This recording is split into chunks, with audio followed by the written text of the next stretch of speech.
Kang Deddy Mulyadi, calon gubernur di Jawa Barat, meyakinin bahwa meninggalnya Vina dan Eki itu karena kecelakaan tunggal. Assalamualaikum warahmatullahi wabarakatuh. Salam Om Swastiastu. Namo Buddhaya, salam kebajikan dan salam sejahtera untuk kita semua. Saudaraku sebangsa dan setanah air, kali ini saya Sainai kembali lagi menemani pemirsa sekalian guna mengupdate perkembangan dari kasus pembunuhan Vina dan Eki di Cirebon itu. Dalam sidang PK 6 terpidana, Kang Deddy Mulyadi hadir sebagai saksi dan dia menyatakan bahwa saya sangat yakin Vina dan Eki itu meninggal bukan karena dibunuh, tetapi karena murni kecelakaan tunggal. Kasus pembunuhan Vina dan Eki sampai hari ini belum ada titik terangnya. Sidang PK 6 terpidana masih terus dilaksanakan. Tetapi yang menjadi pertanyaan kita, kenapa ada begitu banyak sandiwara dalam kasus Vina dan Eki ini? Kang Deddy Mulyadi meyakinin bahwa kasus ini adalah murni kecelakaan tunggal. Apakah sepemahaman dengan Ibtu Rudiana? Dan sebentar saya juga akan menyajikan cuplikan video di mana Rudiana merasa panik ketika Kang Deddy Mulyadi menyatakan bahwa kasus pembunuhan Vina dan Eki ini bukan karena dibunuh, tetapi murni karena kecelakaan tunggal. Dengan demikian saya ingin mengajak pemirsa sekalian, mari kita bersama-sama menyimak kesaksian yang disampaikan oleh Kang Deddy Mulyadi, calon gubernur dari Jawa Barat ini. Inilah cuplikan video selengkapnya. Ada kejanggalan begitu, saudara saksi?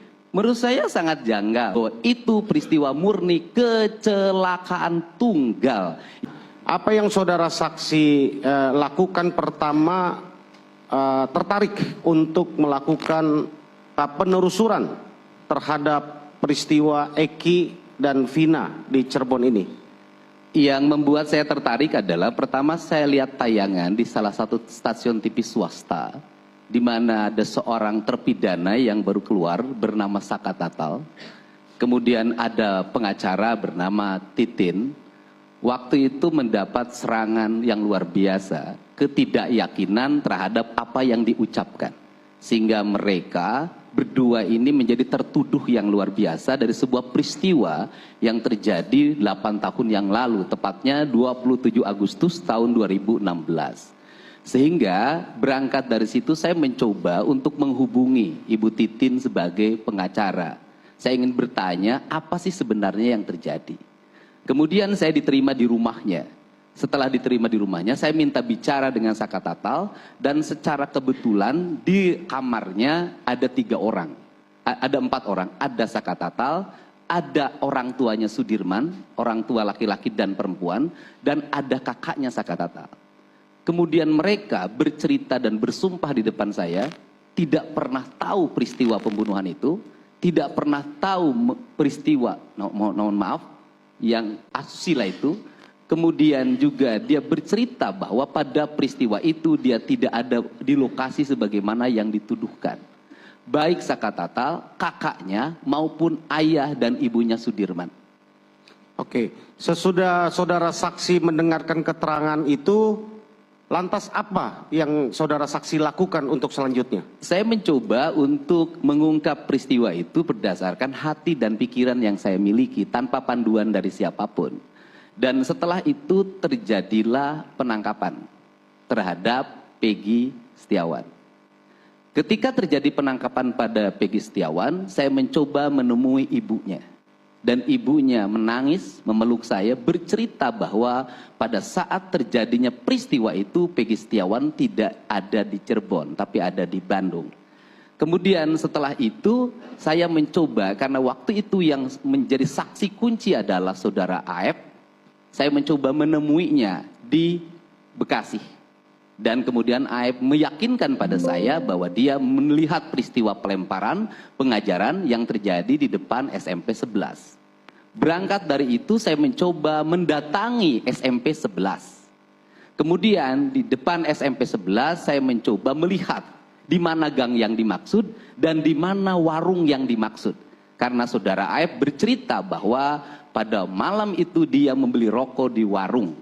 Kemudian saya mencoba menemui pemilik warung, seorang perempuan, di depan steam tempat Aib bekerja. Dan perempuan itu menyatakan bahwa kami tutup jam 4 sore dan kami tidak menjual rokok. Malam hari kami pulang. Setelah itu saya berjalan, tiba-tiba ada saudara Peri menemui saya dan dia menyatakan tidak benar peristiwa itu. Kemudian saya mencoba berjalan menemui warung yang ada di situ. Ternyata warung yang ada di situ satu-satunya yang menjual rokok sampai malam hari adalah warung Madura. Warung yang menjual rokok. Dan kemudian saya mencoba mengukur dari warung Madura ke arah gang yang dimaksud. Ternyata jaraknya hampir 150 meter. Terjadi peristiwanya malam hari. Orang pada malam hari jarak 150 meter tanpa pencahayaan yang memadai bisa melihat segerombolan orang melakukan pengejaran, pelemparan, hafal motornya, hafal warnanya, hafal jenis motornya, dan hafal nama orangnya. Menurut saya, kita belajar logika, itu bertentangan dengan logika kita, itu penyesatan pikiran. Kemudian setelah itu, saya bertemu lagi dengan beberapa orang penjual sayur yang menyatakan bahwa pada malam itu anak-anak ikut mengangkat sayur. Bertemu lagi dengan pemilik warung dan mewawancarai pemilik warung Madura itu dan bersumpah di depan saya tidak ada peristiwa pelemparan, apalagi mengangkut orang dalam keadaan sekarat dari jembatan layang menuju belakang steam pada malam hari. Dia pasti melihatnya dan itu jaraknya relatif jauh. Kemudian setelah itu juga saya bertanya, menelusuri, saya bertemu lagi dengan ibunya Eko. Ketika bertemu dengan ibunya Eko, dia bercerita bahwa anaknya pada malam hari itu berkumpul di rumahnya warung Ibu Nining. Saya kemudian bertemu dengan Ibu Nining dan Ibu Nining menjelaskan pada saya bahwa pada malam itu sekitar jam setengah 8 dia tidur dan pada sekitar jam 9 dia bangun dan mengusir anak-anak karena dia tidur berisik. Anak-anak itu di situ minum ciu. Dan pada malam itu anak-anak pindah ke rumahnya Hadi. Dan kemudian menginap di rumah anaknya Pak RT Pasren. Di rumah anaknya Pak RT Pasren banyak saksi tetangganya yang hampir ada 3 orang yang saya wawancara menyatakan bahwa pada malam minggu itu anak-anak nginep di situ, dia melihatnya sampai pagi. Banyak sekali saksi yang saya tanya itu bertentangan dengan apa yang disampaikan oleh gitu kan, jaksa dalam dakwaan maupun putusan yang bertentangan dengan prinsip-prinsip keadilan dan realitasnya. Karena apa? Kalau kita melihat alur ada putusan yang menyatakan bahwa anak-anak berkumpul di rumah Bu Nining kemudian didatangi oleh seorang yang bernama Andi dan mengajak melakukan pelemparan karena dia dalam ancaman, dan di situ melakukan pelemparan di rumahnya Ibu Nining. Padahal rumahnya Ibu Nining ke jalan tuh gangnya jaraknya jauh banget. Tidak mungkin ada motor yang lewat ke situ. Nah, dari fakta-fakta itu saya menyimpulkan bahwa peristiwa ini tidak pernah terjadi. Ada kejanggalan begitu, saudara saksi? Menurut saya sangat janggal. Apalagi setelah beberapa saksi yang menyatakan bahwa mereka menyatakan tidak melihat pelemparan, tidak melihat pengejaran. Banyak saksi yang menyatakan anak-anak itu ada nginep di rumahnya anaknya Pak RT Pasren, berkumpul di rumahnya Ibu Nining, kemudian berkumpul di rumahnya Hadi, kemudian juga saudara Aldi pada malam itu juga, dan saudara Sakat Tatal malah pada malam itu mengantar motor yang mogok ke bengkel. Kemudian dia tidak ada di lokasi, ditambah lagi beberapa waktu yang lalu saya banyak kedatangan orang, diantaranya saya bertemu dengan Mas Adi, saya bertemu dengan Ismail, saya bertemu dengan Purnomo, kemudian yang terakhir saya bertemu dengan Nazarudin kalau nggak salah.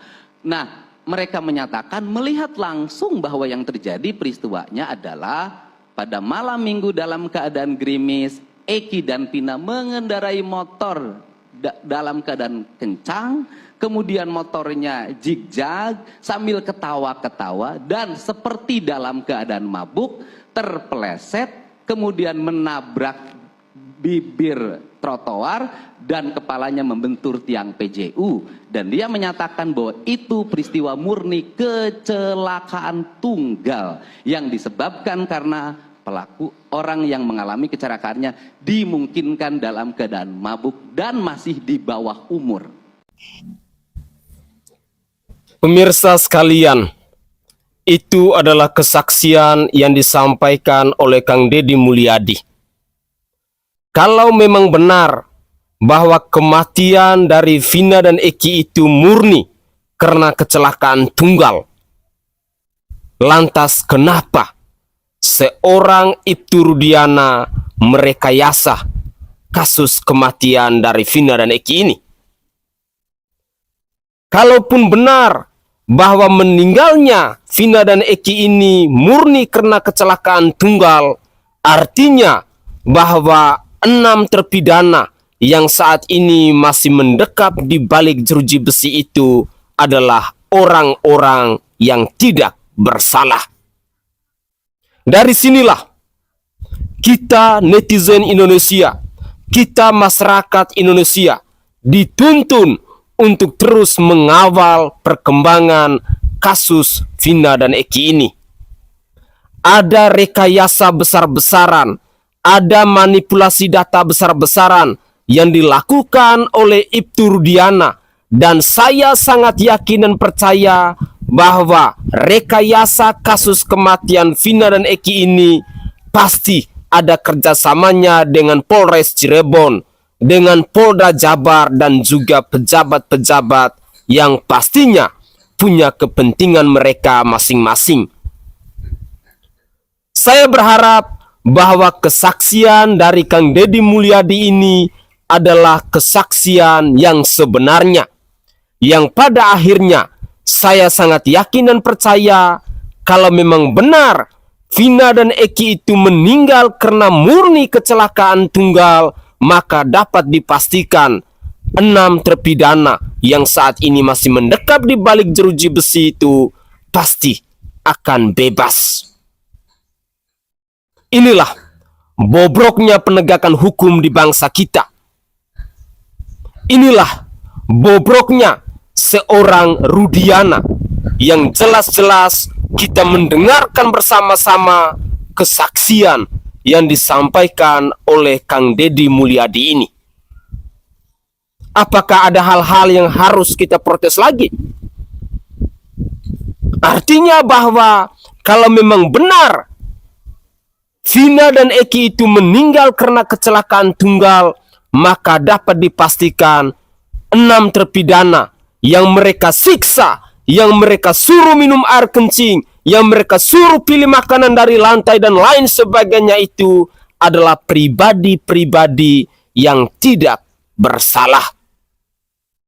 Adalah pribadi-pribadi yang menjadi korban kebiadaban dari oknum-oknum penegak hukum, terlebih khususnya dari seorang Ibtu Rudiana. Saudaraku sebangsa dan setanah air, semakin kesini kasus Vina dan Eki semakin terang benderang, dan semoga saja para jaksa, para hakim bisa menggunakan hati nurani mereka untuk benar-benar berpihak kepada keadilan dan kebenaran. Dan berikut ini, setelah kita mendengarkan kesaksian dari Kang Deddy Mulyadi, ada wartawan yang mewawancarai secara langsung kepada Ibtu Rudiana. Dan berikut ini, saya ingin mengajak pemirsa sekalian, mari kita dengarkan bersama-sama apa kira-kira komentar dari Ibtu Rudiana ini. Inilah cuplikan video selengkapnya. Pak Rudiana, salam, selamat pagi. Saya Fristian. Dari Fristian. Dari Fristian. Pak Rudiana, mau nanya dikit dong, boleh dong bisa tanggapannya soal Kan sekarang lagi bergulir sidang peninjauan kembali para terpidana.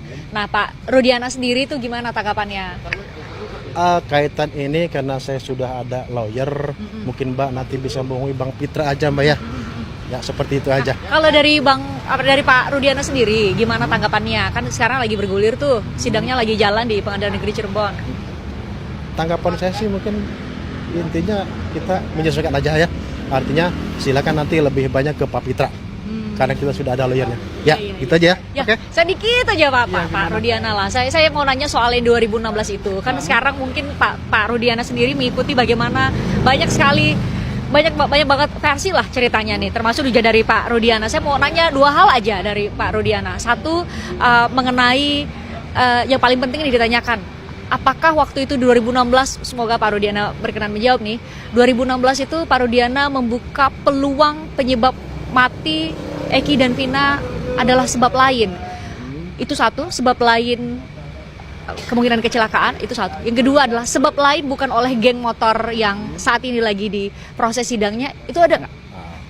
Kali saya sampaikan ya, mungkin baiknya Mbak langsung ke lawyer aja. Gitu aja. Oke. Gak apa-apa, Karena saya ada jauh-jauh giat datang dari lain. Jakarta Ya, nih, nanti ke Pak Pak Pitra aja Rudiana. langsung. Oke, Ya. makasih ya. Dikit Gitu aja. aja Pak, Ya, dikit udah aja ya. Pak. Mau ada kegiatan Ya, lain. Pak Oke. Rudiana Ya. dikit aja Pak. Udah ya. Makasih ya. Makasih ya Ya, Pak, sama-sama. makasih ya, makasih ya, makasih Pak, makasih.